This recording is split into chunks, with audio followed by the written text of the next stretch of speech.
often say here on the show, don't we, about people being leadership, you know, weak bosses in the 21st century. Seemingly people are frightened, even though they're paying these people millions of pounds to deal with the most obvious, the ones that don't want to come back to work, the ones that refuse to conform to the company rules and regulations. But if you do anything to them, they go public and decide to trash you. And normally in this wokeratory world, it's most of these people that are on these media platforms like Snapchat, WhatsApp, Twitter, that sort of thing. And it creates a storm. A lot of bosses don't want to endure that particular storm. Now, is this the problem for one of the biggest bosses here in Great Britain today? As ever, let me explain. Hi, good morning, Neil Sean here in the very heart of London, and as ever, nice to have your company. I hope you're all keeping well. It's a lovely freezing day here in the very heart of London. We're just by Buckingham Palace. Beautiful day, actually, just fresh, you know. Apparently we're going to be getting snow very soon. It's hit the Pennines in the beautiful north of England. But, you know, do we want snow this early? Once it comes early, everybody talks about that terrible winter over here in 47, and then of course in 1963, and before, no, I wasn't there and I wasn't ploughing through it, but you've seen, pulling your leg of course, but you've seen those pictures, haven't you, for things like that. It's always fascinating, isn't it, with weather, and yet they talk about climate change. It's been there, we've seen it all before. Back as ever, though, to your breaking story. This really all centres upon the fact that, as we now know, many people decide to put their own personal views, despite who they're being paid by, onto the platforms of social media. This particular individual, that's right, Gary Lineker, is paid 1.3 million by the BBC, currently raking in even more millions out in Qatar, covering the World Cup. But apparently he's allowed to do that.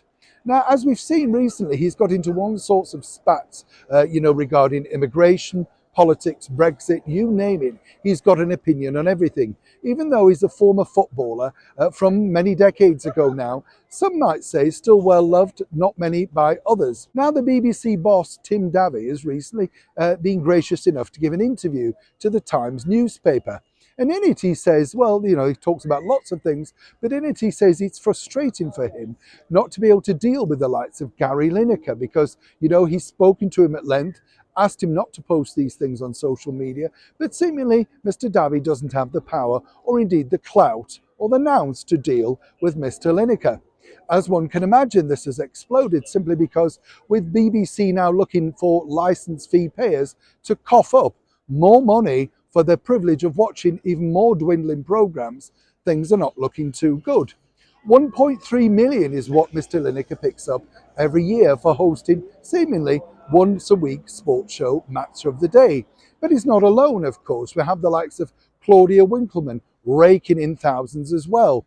And she stands alongside Tess Daly every week, reading an auto cue for Strictly Come Dancing. She started another show which has also bombed, a game show, which apparently, despite all the hype, people are simply not tuning in for. But back to Mr. Lineker. According to Mr. Davie, he says, well, he's spoken to him, but he doesn't now know exactly what to do to curtail it. Well, let's spell it out for you, Mr. Davie. You're the boss, you're paying him 1.3 million a year. If he won't curtail to the BBC rules and regulations, which are clearly stated down in his contract, then you simply fire him. It's as simple as that. The British public would like to see that, a bit of a stance, particularly with their money. 1.3 million a year is what we are paying for this particular individual. But seemingly when you have no strength at the top, then how can you expect these wayward people who decide to print, write and speak about what they want on social media platforms to take any notice, all the while picking up all of that money from the BBC and, more importantly, the British public, who have to pay or be forced to go to prison if they don't want to pay the licence fee. Either way, it looks like an own goal for Gary, and also for the boss of the BBC. It shows exactly just how weak and lacking in leadership he truly is. How long can he survive? Neil Sean in the very heart of London.